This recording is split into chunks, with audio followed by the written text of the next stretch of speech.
লাট সাহেব আমার এইদিকে কি আরাম মতো ঘুম পাড়তিছে দেখেন তো। আর আমার যত সব জ্বালা যন্ত্রণা, যত সব টেনশন, তাক ঘুম পাড়া রাইখে আমার যাওয়া লাগতেছে তার স্কুলে। তাহলে কন আমি পড়তেছি নাকি সে পড়াশোনা করতেছে? তাক রাইখে দ্বিতীয়বারের মতো তার স্কুলে যাচ্ছি, বাট তাকে ছাড়া মেলাটা টেনশন নিয়েই যাচ্ছিলাম। কারণ কি জানেন, আজকে আলিফ বুড়ার খাতা দেখাবি, দেখা যাক বেটাটা আমার পরীক্ষায় খাতায় কিটি লিখি থুইছে। আজকে সমস্ত গার্জিয়ানদের তাগারে সালপালের খাতা দেখাবি আর কি। আজকে হাজার কাম থাকলেও আমার কোনো কাম নাই, কারণ আজকে আমার বেটার খাতা দেখবি, স্কুলে যাওয়াই লাগবে, সে যাক বা না যাক। দেখা যাক বেটাটা আমার ডাল খিচুড়ি রান্না করে রেখে আইছে নাকি মাংস ভাত রান্না করে রেখে আইছে, একটু খায়া দেয় আসি নাকি। টেনশন হোক বা আনন্দ হোক, এই যে ব্যাপারগুলো যে আমি আমার বেটার স্কুলে যাচ্ছি তার খাতা দেখবে, মানে কুটি কুটি হাতগুলো সে কত লেখা শিখে গেছে তাই না? ভাববিল লাগলেই অবাক লাগে, সালপাল গুলো কত বড় হয়ে গেছে। উগারে বয়সে আমরা ঠিকভাবে লেখপিরি পাইতাম না, আর এখন ওরা পৃষ্ঠার পর পৃষ্ঠা লেখে।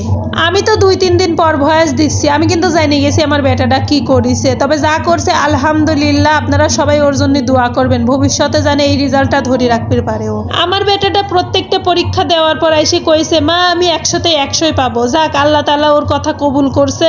আজকের দিনটা স্মরণীয় করে রাখার জন্য এই ভিডিওটা করা। তো আমার বেটার জন্য সবাই দোয়া করবেন। আজ এই পর্যন্তই, আল্লাহ হাফেজ। আমার মাথার মধ্যে কোনো কথাই আসতেছে না, আমি যে কি কষ্ট করে ভয়েসটা দিলাম, মানে পাশে ভোলার কোকা কোলা বাজতেছে।